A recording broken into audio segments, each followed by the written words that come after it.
Hey everybody, it's Rob Sower from Sower Real Estate, Keller Williams Realty in Boise. And today I just kind of wanted to share something. I started reading this book. It's called The War of Art by Stephen Pressfield. And it was actually recommended by my real estate coach. I have like a business coach that I talk with once a week to kind of help me get better at business and also just to be better as a person.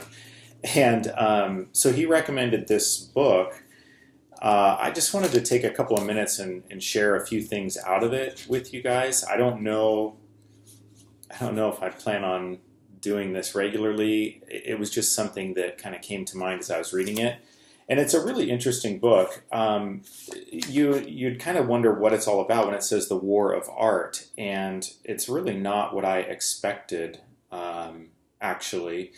And I'll kind of read you a little bit, just a couple of excerpts, so you can kind of get the idea of what I'm talking about. One of the first parts is it talks about the unlived life, and it says here, most of us have two lives: the life we live and the unlived life within us. Between the two stands resistance. So he starts kind of going through all of this breakdown of what resistance really is. And I know it sounds like stuff you've kind of heard before. However, it's interesting when he starts putting it into practical sense. Like here's one a little bit later. It says, resistance is like the alien or the Terminator or the shark in Jaws. It cannot be reasoned with. It understands nothing but power.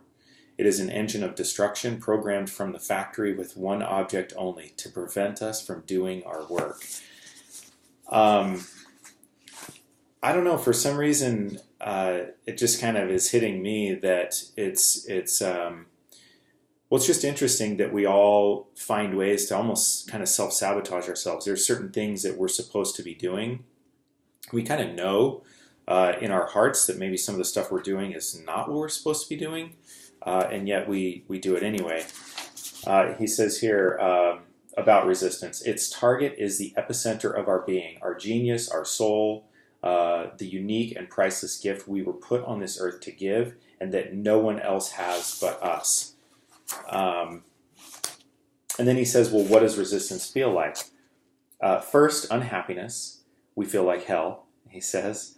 A low-grade misery pervades everything. We're bored. We're restless. There's guilt, but we can't put our finger on the source. We want to go back to bed. We want to get up and party. And then he says, unalleviated, resistance mounts to a pitch that becomes unendurable. At this point, vices kick in: dope, adultery, web surfing, etc.